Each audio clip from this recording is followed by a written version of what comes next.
All right, welcome back to the Morning News. Time to check in on business. Timothy Renshaw is here with Business Vancouver. Good morning. Steve, how are you? Good. We're talking about airport fees, and explain to everyone how these fees happen at YVR. Well, we're looking at those fees compared with the U.S. I mean, because we're so close to Bellingham and those airports, there's a lot of outflow of passengers down there, which is now, not these are fees that the companies would pay to YVR to use the airport? No, this is fees for passengers. So, you know, like the ever ongoing improvement fee, fees for pets, fees for customs, all those kind of things. You know, by themselves, they're probably not a lot, but when you look at it in total, it really starts adding up. And the concern of the airport is that the more of these fees there are, and compared with the U.S., the more passengers decide, well, let's go to the U.S. to fly out of there because it's a lot cheaper, and the flights are a lot cheaper too. So. Are they feeling the effect?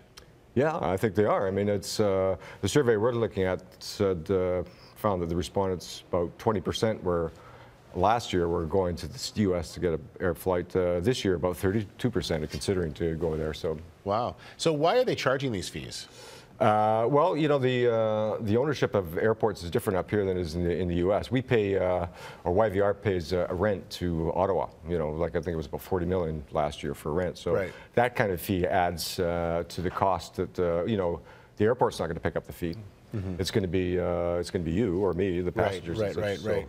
In the U.S., it's a little different. The airports are often owned by the cities themselves, or they get money from the Federal Aviation Association. So they get a lot of their fees, costs are offset in that way. Now, how does the airport, say for instance YVR, try and compete, considering they still feel they need to charge these fees? So how do you try and compete against something like a Bellingham, which is obviously a much smaller airport as well? It is, but as I say, it's near a big population area, so it can draw for a lot from here. How do they compete? It's very difficult. I mean, it's really frustrating for them because there are so many small fees. It's hard to target one single fee to in order to bring the costs down. So, you know, I guess. You know, I'm not sure how they really can compete, or they can reduce those fees. So they have to provide better service and, you know, be Canadian. You know, that's part of their frustration. Play on their hearts, on the hearts. You know, use our airport and don't go south. That's right. Yeah. All right. If you want some more information, you can go to the website BIV.com for more details on this, and we'll see you in about an hour. Okay, Steve. Okay, Caitlin.